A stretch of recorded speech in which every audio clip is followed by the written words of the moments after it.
অভিনেত্রী মেহের আফরোজ শাওন ও সোহানা সাবাকে জিজ্ঞাসাবাদের পর ছেড়ে দেওয়া হয়েছে। শুক্রবার 7 ফেব্রুয়ারি পরিবারের জিম্মায় তাদের ছেড়ে দেওয়া হয়। শুক্রবার সন্ধ্যায় ডিএমপির জনসংযোগ শাখার উপ police commissioner DC Mohammad Talibur Rahman এ বিষয়টি নিশ্চিত করেন।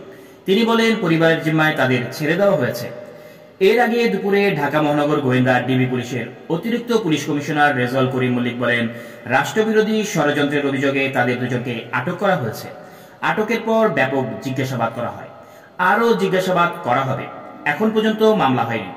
কোনো মামলায় তাদের গ্রেপ্তার দেখানো হবে বা কি করা হবে সে সিদ্ধান্ত এখনো হয়নি। অভিযোগ রয়েছে, গত 15 জানুয়ারি কলকাতার হোটেল পার্কে একটি বৈঠক অনুষ্ঠিত হয়। ওই বৈঠকে সরাসরি ও ভার্চুয়ালি যারা উপস্থিত ছিলেন তাদের মধ্যে অন্যতম শাওন। বৃহস্পতিবার সন্ধ্যা 7টার দিকে শাওনকে রাষ্ট্রবিরোধী ষড়যন্ত্রের অভিযোগে হেফাজতে নেয় ডিবি পুলিশ। এদিন সন্ধ্যায় এই অভিনেত্রীর জামালপুর নরন্দি রেল স্টেশন সংলগ্ন বাড়িতে অগ্নিসংযোগ করে স্থানীয় ছাত্র জনতা। অন্যদিকে বৃহস্পতিবার দিবাগত রাত 12:30টার দিকে রাজধানীর ধানমন্ডি এলাকা থেকে সোহানা সাবাকে আটক করে মিন্টু রোডে ডিবি কার্যালয়ে নেওয়া হয়। তার বিরুদ্ধেও দেশবিরোধী ষড়যন্ত্রের অভিযোগ রয়েছে।